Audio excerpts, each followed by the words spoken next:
High বন্ধুরা, good morning. সকাল সকাল পৌঁছে গেছি সিটি সেন্টারে। আর সিটি সেন্টারে পৌঁছেই কিন্তু জুটলো 1 কাপ চা আর একটা পাউরুটি। তো কেন সকাল সকাল চা পাউরুটি খেতে হচ্ছে সেটাই তোমাদেরকে এখন বলবো।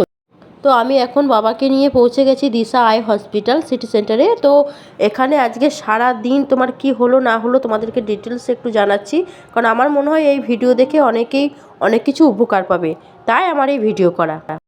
তো এখানে মানে এই দিশা আই হসপিটালে আমি ফার্স্ট টাইম আসলাম। তো এসে সত্যি ভীষণ নার্ভাস লাগছিল যে কি হবে না হবে, এত লোকজন। এরকম হসপিটালে আমি এরকম এই বড় হসপিটালে আমি ফার্স্ট টাইম আসলাম। একটু নিয়মকানুন অন্যরকম, সাধারণ ধরো নার্সিংহোমের মতন নয়। তো যাই হোক, তো এখানে যেটা ভাবছিলাম যে এসে পরে অনেক কিছু প্রবলেম হবে, কিন্তু একদমই না। এখানে এসে একদম পুরো ঠিকঠাক সব কিছু হয়ে গেছে আমার।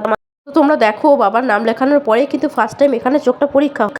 তো যাই হোক, সেখানে দেখার পর আমাদেরকে অন্য এক জায়গায় যেতে বললো। তো আমরা সেখানে এসে তো এখানে এসে ওই চোখ পরীক্ষা হওয়ার পর এখানে এদিকে বসে আছি, এখানে অনেকে অপেক্ষা করছে। তো প্রথমেই বলি তোমাদেরকে, তোমরা দেখতে পাচ্ছ একটা বক্স, সেখানে নাম্বার লেখা আছে। তো এই বক্সে কিন্তু তোমাদেরকে প্রত্যেকটি কাগজ কিন্তু জমা করতে হবে। সাধারণতভাবে আমরা অন্য কোনো নার্সিংহোমে গেলে কি করি, আমরা নিজেরাই কাগজটা ধরে থাকি এবং কি বলতো, একের পর এক আমরা নাম ডাকে, আমাদেরকে আগেই নামটা লিখিয়ে দেওয়া হয় টাকা দিয়ে, ফিস দিয়ে। হ্যাঁ, তো একের পর এক আমাদেরকে নাম ডাকা হয়, আমরা যাই। বাট এখানে কিন্তু এগুলো জমা করতে হয়। আর কি বলতো, কোনো রকম কোনো প্রবলেমের কিছু নেই, কারণ ওরাই প্রথম যে কাগজটা তোমার জমা পড়বে সেটা থেকেই তোমরা তো সেটা নিয়ে তোমাদেরকে ওই বক্সে জমা করতে হবে এবং পরপর তোমার সেখান থেকে যেতে হবে। সেখানে আবার তারাই বলে দেবে যে আবার কত নাম্বার রুমে তোমাদেরকে যেতে হবে। সেখানে গিয়েও তোমাদেরকে কিন্তু এইভাবেই বক্সে জমা দিতে হবে। তো তারপরে আমরা কিন্তু এখন আছি 212 নাম্বারে, 212 নাম্বারে এবং 211 নাম্বারে। তো 212 নাম্বারে কিন্তু যাকে আমরা ডাক্তার যে ডাক্তারকে দেখাবো সেই ডাক্তার কিন্তু 212 নাম্বার রুমে আছে। তো আমরা এখানে দেখো সবাই ওয়েট করছি। তো কি করব, আর ওয়েট করতে করতে কি বলো তো, কাগজ তো জমা দিয়ে দিয়েছি ওই বক্সটায়। এবার ওরা একে একে সে কাগজগুলো নিয়ে ডাকবে। তো কি করব, আর বসে আছি, কার্টুন দেখছি, বসে বসে সময় পার করছি।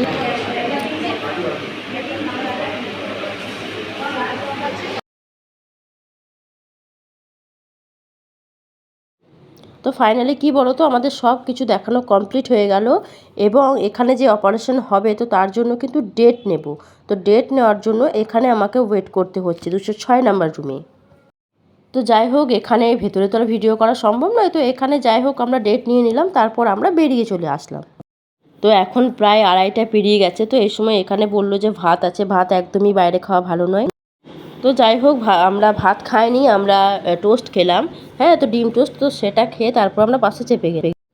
দিশা আই হসপিটাল থেকে সিটি সেন্টার টোটোতে এসেছি। তো তারপর কিন্তু বাসে চেপেছি। আসার সময় কিন্তু সিটটা একটু পরে পেয়েছিলাম, বাট যাওয়ার সময় একদম পুরো ফাঁকা বাস ছিল, বসেই সিট পেয়ে গেছি।